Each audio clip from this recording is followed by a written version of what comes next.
D'accord, tout ce que vous faites. Je peux vous demander de vous asseoir, s'il vous plaît.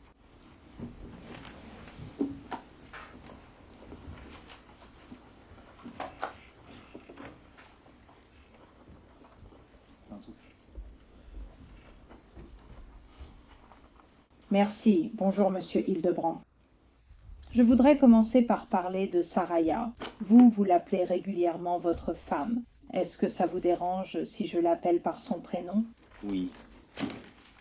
Saraya aimait être dans le gaz. Je dirais qu'elle y était indifférente.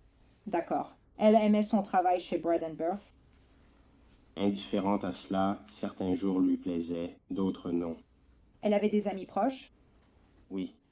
D'accord. Murray était l'une d'elles. Oui, madame. Elle avait des amis proches au travail. Oui, madame, d'accord. Elle et Murray sortaient souvent ensemble. Oui, madame. Ils allaient à la salle de sport ensemble. Oui, madame. Ils se parlaient tous les jours. Oui, madame. Ils faisaient du paddle, du kayak, ils faisaient des feux de camp. Oui, madame, d'accord. Saraya planifiait son avenir. Elle commençait à le faire. Oui, elle s'était inscrite à l'école. Oui, madame. Elle voulait devenir infirmière de combat. Je ne pense pas qu'elle voulait devenir infirmière de combat, mais c'était une étape vers ce qu'elle voulait vraiment faire. C'était quoi exactement? Un anesthésiste, D'accord, de grands rêves. essentiellement. Simplement, elle était généralement une personne heureuse. Oui, madame. Elle était proche de sa mère. Oui, madame. Elle lui parlait tous les jours ou un jour sur deux. Oui, madame, d'accord. Sa famille avait prévu un voyage pour venir lui rendre visite dans seulement quelques semaines. Oui, madame. Elle était ravie de cette visite. Elle l'était. Elle prévoyait des activités à faire avec eux. Oui. Et la nuit de ton anniversaire et de sa mort, votre relation allait bien? Elle était bonne. Bien. Elle a acheté des décorations pour ta fête d'anniversaire. Elle t'a fait un gâteau fait avec des canettes de bière? Oui. D'accord. Tu étais en colère contre elle à cause de ça? Non, je n'étais pas en colère, mais contrarié. Donc elle a fait quelque chose de gentil pour toi et tu étais contrarié à cause de ça. Je pense que tu prends ça hors contexte. Je crois que je lui avais déjà dit que je ne voulais pas que ce soit quelque chose d'important et elle en a fait plus que ce que je voulais. Donc tu étais contrarié parce qu'elle t'a acheté des décorations? Oui. D'accord. Vous avez pu surmonter ça? Oui, madame. Et vous êtes sortis et vous étiez heureuse ce soir-là? D'accord. Pour remettre la relation en contexte, étiez-vous de jeunes mariés? Nous étions mariés depuis 8 mois. Donc depuis moins d'1 an? Oui, madame. D'accord. Et vous n'habitiez pas ensemble avant de vous marier? Non, madame. Vous vous êtes rencontrés à l'instruction de base. Oui, madame. Vous avez vécu séparément après l'instruction de base? Oui, madame. Relation à distance? Oui, madame. La seule fois où vous avez vécu ensemble, c'était quand elle a emménagé en février? Oui, madame. D'accord. Et vous étiez déjà engagé dans cette relation en ligne avec Charlotte en février? Je ne sais pas. Vous avez dit que cela avait commencé quand vous êtes parti sur le terrain en février ou mars. Oui, madame. Qui est Charlotte? Ou plutôt, pardon, Cheyenne. Cheyenne, tu étais déjà engagé dans cette relation quand tu es allé sur le terrain en février? Oui. Madame. Juste après que ta nouvelle épouse ait emménagé avec toi? Oui, madame. D'accord. Et vous avez continué cela en mars et en avril? Oui, madame. Et Saraya l'a découvert? Oui, madame. Et elle t'a pardonné? Oui. Vous vous êtes donné vos mots de passe de téléphone? Je les avais déjà. Elle les avait déjà avant tout ça, mais oui. D'accord. Mais tu n'as pas arrêté de parler à Cheyenne? Non, je n'ai pas arrêté. D'accord. Mais elle n'en a pas reparlé avant le soir de ton anniversaire? Je ne sais pas. En avait-elle parlé avant le soir de votre anniversaire? Non, madame. D'accord. Donc, d'après vous, tout allait bien dans votre relation avec Saraya? Oui, madame, d'accord. Je veux parler des armes en question. Le SX Sauer vous appartenait? Oui. Et aviez-vous obtenu cette arme récemment? Je l'avais depuis 3 ou 4 mois. Vous cherchiez les caractéristiques de cette arme avant de sortir ce jour-là, n'est-ce pas? Oui, madame. D'accord. Vous avez passé un certain temps en ligne vers 15h50 à regarder cette arme. Oui, madame. Vous regardiez d'autres armes ce jour-là? Oui, c'est exact. Des Springfield XD? Oui, madame. Vous regardiez différentes armureries? Oui, c'est exact. D'accord. Le Glock, vous le gardiez pour qui ensuite? Juste quelqu'un avec qui j'étais dans l'armée. Vous ne connaissez pas leur nom? Plus maintenant. D'accord. Aucune de ces armes n'appartenait à Saraya? Non. D'accord. Vous avez toutes les deux fait l'entraînement de base, Oui, madame. donc vous avez une certaine expérience avec les armes à feu. Avec des fusils? Surtout lors de l'entraînement de base, vous utilisez des fusils, non? Oui, madame. Mais vous avez mentionné que Saraya avait tiré avec le SIG Sauer. Elle a tiré avec un SIG Sauer similaire dans la garde nationale. D'accord. Elle avait donc déjà utilisé des armes de poing? Oui, madame. D'accord, tout comme vous. Oui. D'accord. Et avez-vous reçu une formation spécialisée avec des armes de poing? Je n'en ai pas reçu. Et elle en a-t-elle reçu? Je ne sais pas ce que vous entendez par formation spécialisée, mais je n'ai jamais été obtenu de qualification au tir avec une arme de poing, elle, si. Elle, oui. Oui. D'accord. Alors, je veux vous parler un peu de une partie de votre témoignage. On vous a demandé probablement pas moins de 15 fois quelles émotions vous ressentiez après avoir trouvé votre femme morte et avoir abandonné son corps. Vous avez parlé de tromperie, n'est-ce pas? Oui, madame. Vous avez parlé de culpabilité? Oui, madame. Vous avez parlé de dégoût? Oui, madame. Vous avez parlé de honte? Oui, madame. Vous avez parlé de colère contre vous-même? Oui, madame. Vous avez parlé de trahison? Oui, madame. Vous avez parlé de peur? Oui, madame. Une peur considérable. Oui, madame. Vous avez décrit du stress? Oui, madame. Vous avez décrit de l'épuisement. Oui, madame. Vous n'avez jamais évoqué le chagrin quand on vous posait la question, n'est-ce pas? Non, mais j'ai parlé de perte. D'accord. Vous n'avez jamais évoqué la tristesse, n'est-ce pas? J'ai dit le vide. Vous avez témoigné que vous aviez monté tout ce mensonge élaboré sur la disparition de votre femme et que vous l'aviez dit à tout le monde, parce que sinon les gens auraient imaginé le pire. Oui, madame. C'est quoi le pire? La situation dans laquelle je suis maintenant? C'est quoi le pire? Aller en prison?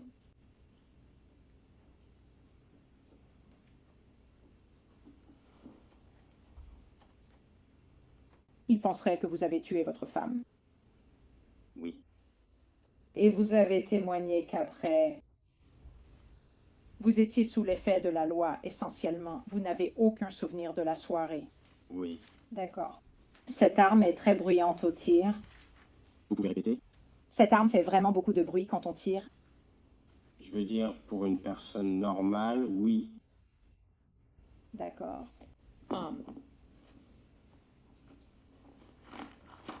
Qu'est-ce que vous entendez par une personne normale? Pour quelqu'un qui n'a pas tiré avec de l'artillerie, D'accord. disons que le bruit d'un 9 mm est fort, mais... Et tu t'es couché à côté de ta femme? Je ne peux pas te le dire avec certitude parce que je ne m'en souviens pas, d'accord? Tu ignores tout de ce qui s'est passé avant le lendemain matin. Oui, madame. Malgré le fait que la voisine, à environ 25 mètres, ait entendu le coup de feu. Dans quelle direction allez-vous? Comment savez-vous, monsieur, qu'elle ne vous a pas confronté à ces messages Instagram et Snapchat? Vous ne lui avez pas mis le pistolet sur la tempe ni menacé de la tuer. Comment savez-vous ne pas avoir appuyé sur la gâchette? Je ne sais pas. Vous ne savez pas? Non, madame. Vous voulez que le jury croie qu'elle s'est fait ça elle-même. Objection. Rejeté. Je ne décide pas ce que le jury croit. D'accord. Malgré le fait qu'elle était par ailleurs heureuse dans votre mariage? Oui. Oui. Et elle prépare son avenir. Oui. Et ton avenir. Ouais. Et elle a essayé de passer une bonne soirée avec vous pour votre anniversaire, et elle vous avait pardonné vos infidélités par message par le passé, n'est-ce pas? Ouais. D'accord. Donc tu ne sais pas que tu ne l'as pas tué. J'ai dit, pouvez-vous reformuler cette question? Tu ignores si tu l'as tué.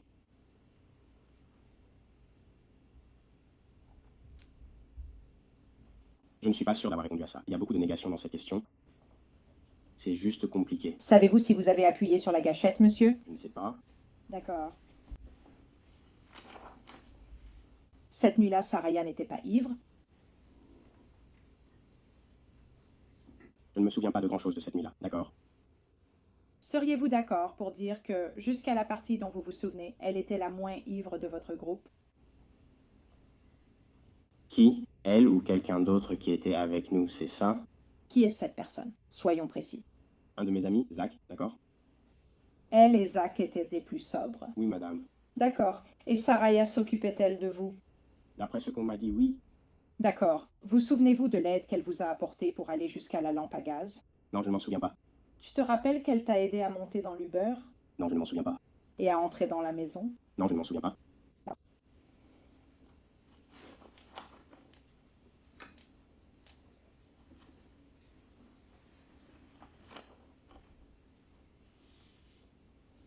Tu as gardé cette arme chargée? Oui, madame. Avec une cartouche dans la chambre? Oui. D'accord. Qu'est-ce que tu dois faire pour faire feu? Désengage la sûreté et appuie sur la détente. Comment tu désengages la sûreté? C'est un bouton à actionner avec le pouce. Et j'appuie sur la gâchette? Oui, madame. Une seule fois. Donc, ce que je veux aborder, puisque tu ne te souviens de rien concernant sa mort, c'est le matin où tu t'es réveillée. D'accord. Tu étais couverte de sang. Je ne l'étais pas. D'accord. Tu as vu les photos du matelas. Oui, je les ai vus. Et tu étais allongée dans le lit avec elle? Oui, madame, d'accord. Tu n'as pas appelé le 911? C'est exact. Tu n'as pris aucune mesure pour lui sauver la vie? Non, je ne l'ai pas fait. D'accord. Tu n'es pas sortie en courant demander de l'aide? Non. Tu n'as pas appelé sa mère? Je ne l'ai pas fait. Tu n'as pas appelé sa meilleure amie? Non. Tu n'as pas appelé sa hiérarchie militaire? Non.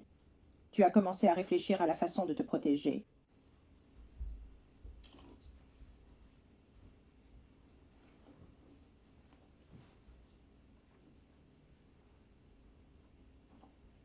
Je ne le dirai pas comme ça, mais D'accord.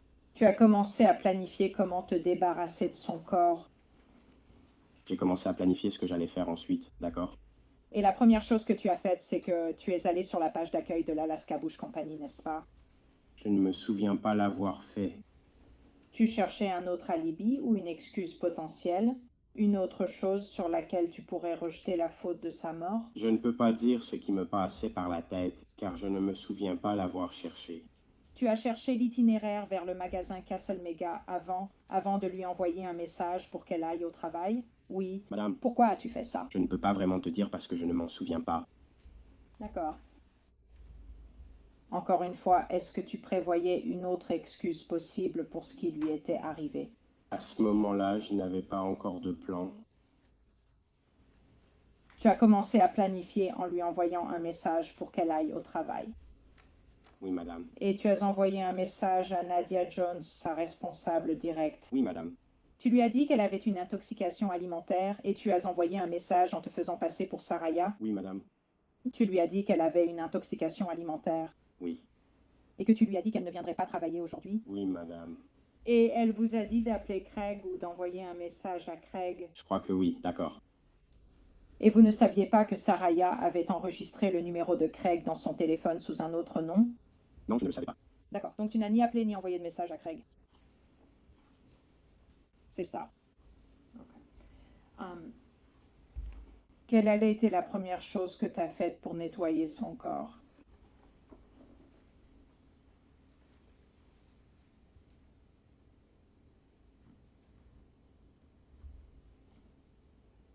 J'ai nettoyé les alentours.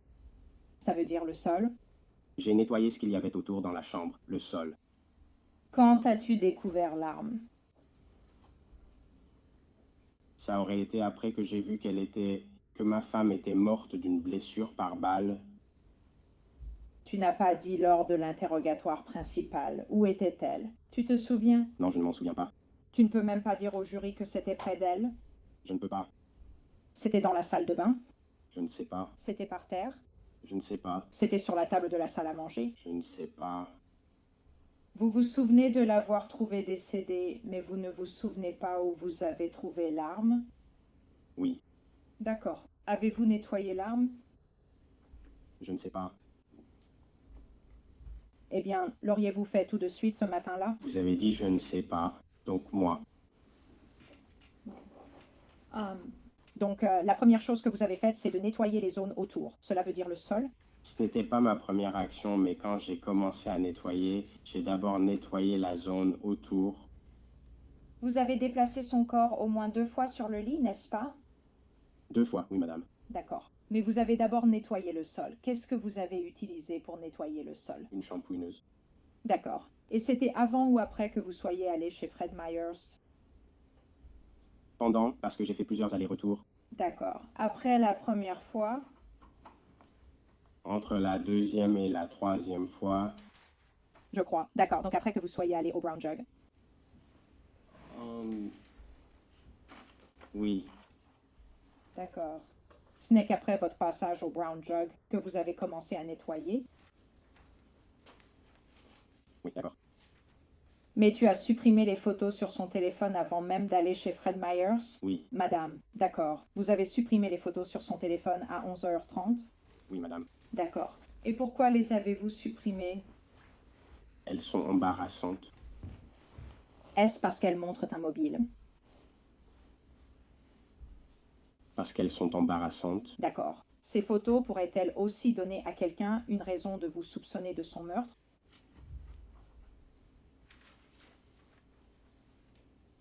Je ne sais pas. Ce n'est pas à cela que vous pensiez? Je me disais que c'était des photos embarrassantes. Je ne pensais pas à ça. C'est à cela que vous pensiez avant même de commencer à nettoyer le corps. C'est ce que j'ai pensé après.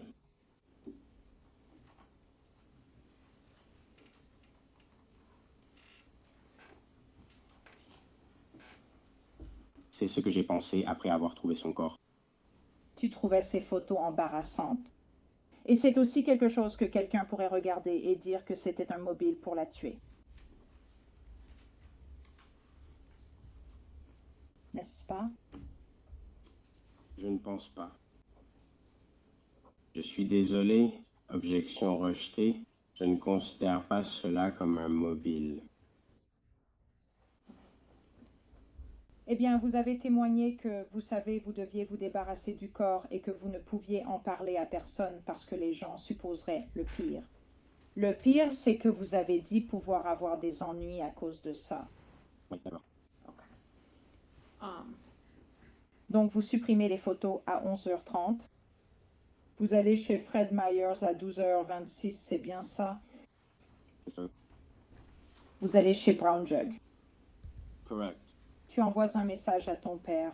Et on n'en a pas parlé, tu sais, mademoiselle Brewster a parlé, tu sais, de la photo avec l'alcool, mais t'as dit à ton père que tu t'étais peut-être un peu trop amusé. Oui. On t'a souvent demandé ce que tu pensais. Qu'est-ce qui te passe par la tête quand tu dis à ton père que tu t'es peut-être trop amusé hier soir? J'ai juste trop bu. Tes parents ont toujours été présents et aimants. Oui. Tu es fier d'avoir été adopté? Oui. Fier de la façon dont ils t'ont élevé? Oui. Tu étais proche d'eux? Oui. Ta mère t'a soutenu pendant tout ça? Oui, elle l'a fait. D'accord. Tu n'as pas demandé de l'aide à ton père? Bien sûr que non. Tu lui as dit que tu t'étais un peu trop amusé hier soir? Oui. Donc après le Brown Jug, c'est là que tu as commencé à nettoyer les environs? Oui, madame. D'accord. Et tu as nettoyé la moquette. Qu'est-ce que tu as nettoyé d'autre alors? La moquette. Et puis, après avoir récupéré la poubelle, j'ai mis le corps de ma femme à la poubelle, puis nettoyé le lit. D'accord, je n'en suis pas encore à la poubelle. Je veux savoir, après Brown Jug, est-ce que tu t'es servi un verre immédiatement? Je ne me souviens pas. Tu bois, tu as bu. Tu as dit que tu voulais t'engourdir. Est-ce que tu as bu pendant que tu nettoyais? Oui. D'accord. Sur la photo avec ton père, tu avais dit qu'il avait déjà de la glace dans son verre, non? Oui, madame. D'accord. Je suppose que tu commences à boire alors. Je ne peux pas dire, d'accord. Alors, si tu te sers un verre, où est le corps de Saraya pendant que tu dégustes ce Four Roses? Soit dans la chambre, soit dans la poubelle. D'accord. Est-il raisonnable de penser que tu as commencé à boire quand tu as envoyé à ton père cette photo avec la glace dans le verre? Je ne sais pas. Ou c'était juste pour faire semblant? Juste pour faire semblant, je crois, mais je ne sais pas. Juste pour rendre le mensonge plus élaboré, Je ne verrai pas ça comme ça. plus crédible? Non. Non, il est raisonnable de supposer que si tu mets la glace dans le verre, tu pourrais finir par verser une boisson alcoolisée. Tu n'avais pas encore acheté la poubelle, non? C'est exact. Alors, où se trouve le corps de Soraya pendant que tu es assise à siroter ton Four Roses? Si je m'étais assis pour boire, le corps serait encore dans la chambre, mais je ne me souviens pas m'être assis ni avoir bu du Four Roses. D'accord. Eh bien, tu as témoigné lors de l'interrogatoire principal que tu buvais pour t'engourdir. Oui, Quand as-tu bu? pendant tout ce processus. D'accord. Donc, pendant que son corps est encore sur le lit. Oui, madame. Donc, vous nettoyez le sol, puis décrivez au jury, avec autant de détails que possible, comment vous avez déplacé son corps.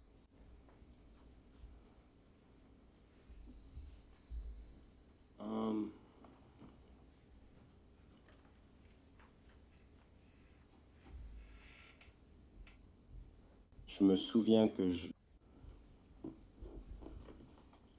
l'ai tourné et tourné son corps.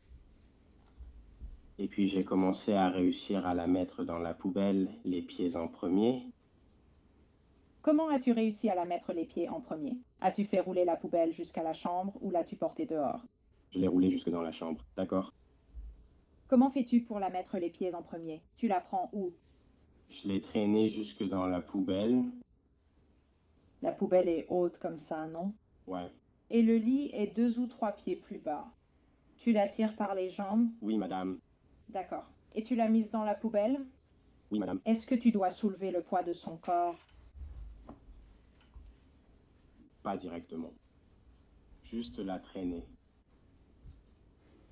Soyez précise, mettez la poubelle sur le côté. La poubelle était au bout du lit. D'accord. Et je l'ai traînée depuis là. Une fois que je l'ai retournée, je l'ai traînée dans la poubelle. D'accord. Avez-vous un peu incliné la poubelle pour le faire? Oui.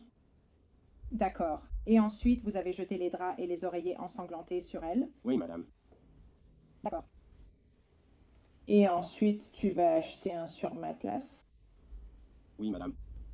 D'accord. Donc, tu as mis son corps dans la poubelle immédiatement après avoir acheté la poubelle, ou tu as d'abord acheté le surmatelas? Ce n'était pas juste après avoir acheté la poubelle, mais entre cet achat et celui du surmatelas. D'accord. Donc, tu laisses son corps dans la poubelle dans la chambre pendant que tu vas acheter le surmatelas. Oui, madame. D'accord. Donc, à 10 heures, tu pars acheter le surmatelas. Tu n'as aucune hésitation à en parler à quelqu'un à ce stade? J'avais des hésitations, mais je ne pouvais pas y donner suite. D'accord. Et tu achètes le surmatelas. Est-ce que tu rentres directement chez toi après avoir acheté le surmatelas? Je crois que oui. D'accord. Donc, il est 22 heures. Le jury peut voir les démarches entreprises cette nuit-là. On peut dire que vous êtes resté debout et actif de 23 heures à 5 heures du matin. Oui, madame. D'accord. Tu mets les nouveaux draps, tu retournes le matelas d'abord ou tu emmènes son corps à l'égout pluvial en premier? Je retourne d'abord le matelas. D'accord. Donc tu retournes le matelas puis t'emmènes son corps à l'égout pluvial. Un égout pluvial que tu as choisi plus tôt dans la journée? Oui, madame. Ou tu t'es rendu en personne et que tu as vu? Oui, madame. Tu savais que c'était un bon endroit pour y abandonner son corps. Je ne dirais pas que c'était bien, mais oui, madame. À quelle heure as-tu choisi ce lieu? Ça devait être quand j'ai visité Bancroft Park. Vers 1 heure, entre 1 et 2 de l'après-midi. Je ne me rappelle plus l'heure exacte. Après votre première visite chez Fred Myers? Oui, madame. Avant d'aller chez Brown Jug? Oui, madame. Vous avez regardé du côté de Waldron Park, n'est-ce pas? Oui, madame. Vous avez regardé au parc Bancroft? Oui, madame. Vous êtes aussi allé dans un salon de coiffure ou vous en avez repéré un sur la carte? Oui, madame. Pourquoi avez-vous fait ça? J'avais l'esprit complètement embrouillé et je revenais juste du terrain et j'avais besoin d'une coupe de cheveux. D'accord. Donc, c'est un peu comme si vous pensiez à des cotons-tiges. Vous pensiez juste à votre hygiène personnelle au milieu de la gestion de ce problème. D'accord. Vous vous êtes fait couper les cheveux ce jour-là? Non. D'accord. Mais tu es allé chez le coiffeur? Je suis allé chez le coiffeur? Oui. Quand? Quand vous regardiez la bouche d'égout, ou à peu près au moment où vous l'avez regardée, Je ne crois pas l'avoir fait. D'accord. Tu as juste fait une recherche sur la carte à cet endroit. Oui, madame, d'accord. Et puis vous avez décrit comment vous l'avez fait sortir en fauteuil roulant. Oui. Madame, il y a une rampe pour sortir de votre appartement, non? Oui, madame, d'accord. Est-ce que c'était difficile? Ce n'était pas facile. Sur la route d'accès, c'est du gravier, non? C'est ça. Ah. Combien de temps ça t'a pris? Longtemps. Il était quelle heure cette nuit-là? Tu as dit qu'il commençait à faire noir? Il faisait sombre à ce moment-là et ça a pris pratiquement toute la nuit. Et quand tu l'as amené à l'égout pluvial, t'as dit que tu l'y as mise. Tu l'as bien jeté là-dedans, non? Je pense que c'était une formulation similaire. D'accord. C'est à 4,5 mètres de profondeur. C'est ça. Tu ne l'as pas déposée doucement? Non, madame. D'accord. As-tu dû la soulever? Oui, madame. D'accord. Donc tu l'as sortie de la poubelle et tu l'as mise dans la bouche d'égout? Non, madame. Comment as-tu fait? D'après ce dont je me souviens, j'ai roulé la poubelle aussi près de la bouche d'égout que possible, puis j'ai soulevé par le bas de la poubelle pour la faire basculer dans la bouche d'égout. Et elle est tombée là-dedans? Oui, madame. D'accord, au moins 4,5 mètres. Peu importe la distance, d'accord? Et toi, est-ce qu'il restait quelque chose dans la poubelle?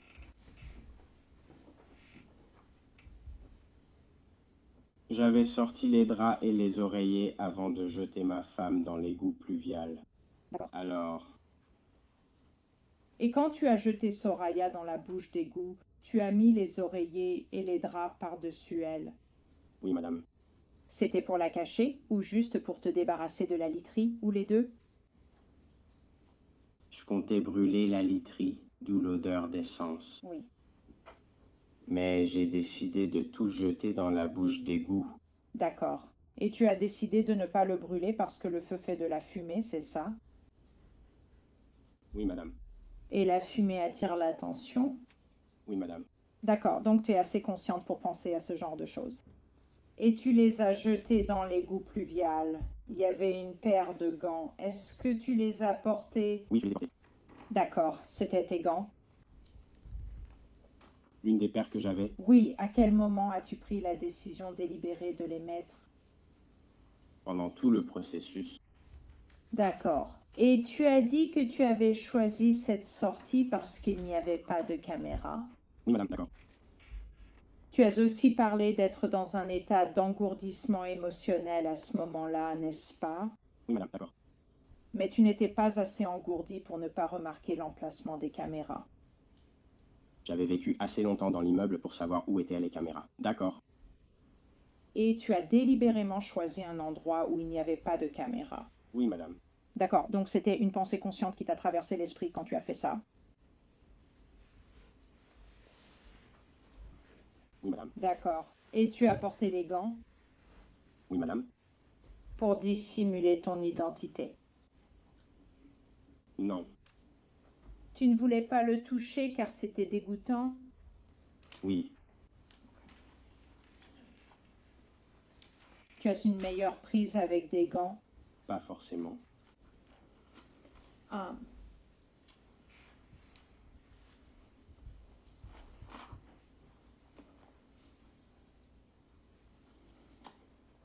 Et puis après que tu as jeté Soraya dans l'égout pluvial,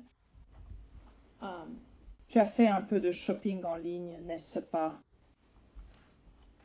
Je ne me souviens pas, mais c'est ce que montrent les relevés de mon téléphone. Tu as regardé Patagonia. Oui, madame. As-tu vu d'autres marques d'équipements de plein air? Oui, madame. D'accord. Tu as dit que tu t'étais douché? Oui, madame, d'accord. Et ensuite tu es allé travailler le lendemain? Oui, madame. D'accord. Tu te souviens d'avoir eu une discussion animée dans le groupe de discussion à propos de savoir s'il y aurait entraînement physique ce matin-là? Non, je ne m'en souviens pas. As-tu fait l'entraînement physique ce matin-là? Je ne me souviens pas, d'accord. Mais tu es allé travailler. Oui, madame. Et tu as fait comme si tout était normal? Oui, c'est ce que j'ai fait. D'accord. Il y a eu débat sur qui a appelé l'autre entre toi et Marie. Mais elle avait tenté de joindre Soraya toute la journée, non? Oui, madame. Et tu avais le téléphone de Soraya. Oui, je l'avais. Et tu as menti à Marie? Oui, madame. Tu lui as fait un pouce en l'air pour montrer que tout allait bien? Oui, madame. D'accord. Et vous avez dit un mensonge très calculé à Marie? Oui, madame. Vous avez dit à Marie que Soraya était partie travailler? Oui, madame. Elle est partie travailler à 10 heures. Oui, madame. Elle était habillée tout en noir. Oui, madame. Elle a pris son sac à main avec elle. Oui, madame. Elle ne l'a pas pris, elle a laissé son téléphone. Oui, madame. Et vous ne l'aviez pas vue depuis? Oui, madame. Et Marie était contrariée, n'est-ce pas? Oui, madame. Elle était contrariée que vous ne lui ayez pas dit Lui dirai. que Soraya avait disparu? Oui, madame. D'accord. Et elle vous a encouragé à appeler la police? Oui, madame. D'accord. Quand vous avez appelé la police? Marie a d'abord appelé la police, non? Oui, madame. Et la standardiste du 911 a dit « Pourquoi appelez-vous? Pourquoi son mari ne me parle-t-il pas ?» Oui, madame. D'accord. Et vous leur avez aussi dit ce même mensonge calculé? Oui, je l'ai fait. D'accord. Elle est partie travailler à 10 heures, n'est-ce pas? Oui, madame. Elle était tout en noir? Oui, madame. Qu'elle a laissé son téléphone? Oui, madame. Avait-elle son sac et son portefeuille? Oui, madame. D'accord. Et vous avez dit que vous aviez fait cela parce que vous vouliez respecter ce à quoi vous vous étiez déjà engagé? Oui, madame. D'accord. Et que vous aviez une peur constante à ce moment-là? Oui, madame. La peur de vous faire attraper? Oui, madame. D'accord. Et vous avez participé à une battue pour la retrouver? Eh bien, d'abord, vous avez appelé Meredith. Oui, madame. Vous avez dit à Meredith le même mensonge calculé. Je l'ai fait. Vous avez coordonné la création de son flyer. Oui, madame. Vous avez publié cela sur vos réseaux sociaux. Oui, madame. Vous avez participé à une battue. Oui, madame. Vous avez impliqué votre commandement. Oui, madame. Vous vous indignez contre des gens sur les réseaux sociaux quand ils vous accusent de manquer de sincérité. Oui. D'accord. Et vous avez dit qu'à ce moment-là, vous vous sentiez malhonnête et irrespectueuse. Oui, madame. Ce groupe de recherche est bien passé devant la bouche d'égout, non? Oui, madame. Vous étiez avec Meredith et Brittany quand elles sont passées devant la bouche d'égout? Je ne sais pas. D'accord. Tu te souviens leur avoir fait éviter cette zone? Je ne sais pas. Tu te souviens avoir menti à l'inspectrice Clark au sujet de ta tentative de faire croire que Soraya était de l'autre côté du parc, en gros? Oui, madame. D'accord. Ok. Encore une fois, tu devais t'en tenir à ce mensonge auquel tu t'étais engagé? Oui, madame. D'accord. Ok. Tu tiens beaucoup à tes engagements, n'est-ce pas? Bien sûr. Ok. Tu avais peur d'être une suspecte. Oui, madame. Et tu as menti pour te protéger. Et ensuite, tu as parlé d'écrire cette lettre de suicide. Oui, madame. D'accord. Tu la qualifies maintenant de lettre de suicide? Oui, madame, c'est bien ça. As-tu dit à d'autres que ce n'en était pas une? Oui, madame. Tu as dit à ta mère que ce n'en était pas une. Oui, je l'ai fait. D'accord. Et cet appel a été enregistré? Oui, c'est exact. Vous savez que vos appels en prison sont enregistrés? Oui, je le sais. D'accord. Je vais maintenant faire écouter votre conversation avec votre mère au sujet de cette note. Nous allons lancer l'enregistrement à partir de 3 minutes 28. Tu marques ça? Quelle est celle de l'État? Maintenant, on va juste le passer au dossier en le mettant près du système audio. Ça va.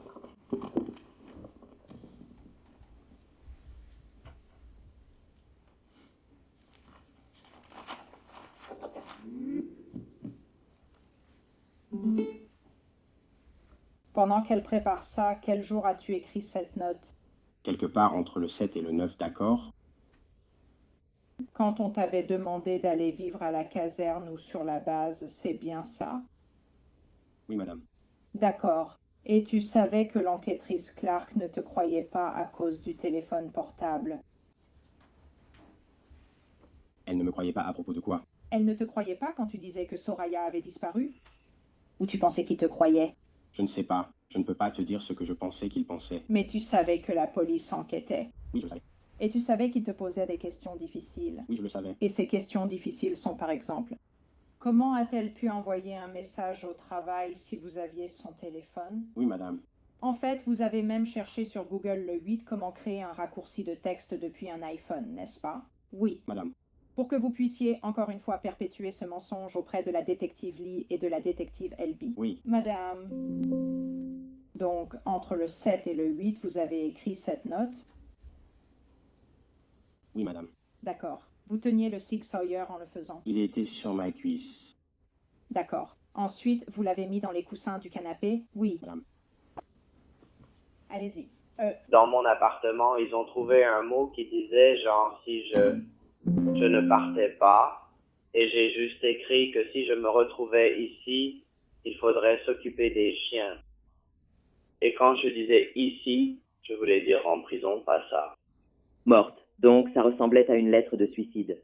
Oui, j'ai dit ça à tous les cliniciens et ils me le demandaient tous les jours pendant un moment. Ils me demandaient chaque jour si je ne voulais vraiment pas me faire de mal ou quoi que ce soit. Je leur ai dit non, mais ensuite... Je ne pense pas que c'était ton intention. Waouh. Eh ben, Donc, vous avez dit aux soignants en détention que ce n'était pas une lettre de suicide. Oui, madame. N'est-ce pas? Parce que les protocoles de prévention du suicide en prison sont stricts. Ils sont nuls. Oui, ils te gardent à l'écart. Ouais. Par intérêt personnel, tu as affirmé que ce n'était pas une lettre de suicide. Oui, madame. Mais ici, vous dites au jury que c'était une lettre de suicide. Je voulais épargner les sentiments de ma mère. Aucune mère ne veut entendre que son fils est suicidaire. Eh bien, vous voulez aussi manipuler les émotions du jury, n'est-ce pas? Objection. Objection retenue. Voulez-vous que le jury ait pitié de vous? Objection.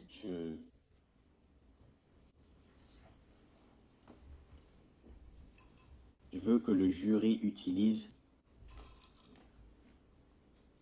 Non, je ne veux pas que le jury ait pitié de moi. Ce n'est pas leur rôle. As-tu déjà dit à ta mère que tu allais user de ton charme auprès du jury? Oui, brièvement. Oui, qu'est-ce que tu voulais dire par là? Simplement que j'allais témoigner. Que tu allais témoigner et qu'ils auraient pitié de toi. Je n'ai pas dit ça. Qu'est-ce que tu as dit? Selon la conversation, ça semble fonctionner comme par magie. Oui. Donc, je devais seulement témoigner, d'accord. Je demande qu'on la diffuse. Cette conversation avec ta mère date du 15 janvier. Tu t'en souviens? Je ne me rappelle pas la conversation, mais j'ai vu le message. D'accord. Je demanderai de diffuser cette conversation, Madame la juge, dès 404. Allez-y. Lawrence pense-t-elle que vous avez de bonnes chances au procès? Non. Pas vraiment. D'accord. c'est si je... D'accord, depuis l'enregistrement et l'estimation téléphonique jusqu'à ce que je pense si je pouvais tout obtenir, le support, et je ne veux pas dire ce putain de sable, et... Ouais. Je vois ce que tu veux dire. Faire partie du jury, ouais. Tu sais, Je compatis avec toi. je sais, je peux faire ce que j'ai toujours fait au début, mais je ne sais pas si je peux faire ça dans cette situation. Donc, ouais, Je sais. c'est le plus gros problème. Je... Comment est la vidéo? Quand tu as dit de faire ce que j'ai toujours fait. Parlez. Oui, parler. Oui. Parler de ton expérience en famille d'accueil. C'est quelque chose dont je parle souvent. D'accord. Eh bien, tu as dit que tu en étais vraiment fier. Ce n'est pas parce que j'en suis fier que j'en parle. À ce sujet, ça n'a rien à voir avec le meurtre de Soraya, n'est-ce pas? Qu'est-ce qui n'a rien à voir avec son meurtre? Ton expérience en famille d'accueil ou le fait d'avoir été adopté? Aucune objection. Non. Cette expérience, quand vous parlez de parler au jury et de faire votre numéro, vous ne savez pas, alors que vous êtes assise ici aujourd'hui, ce qui s'est passé, ou vous voulez qu'ils croient que vous ne savez pas ce qui s'est passé. À ce moment-là, j'ignorais si je devrais témoigner ou passer en procès. Mais si vous deviez le faire, vous feriez votre numéro. J'allais le dire au jury. J'allais témoigner.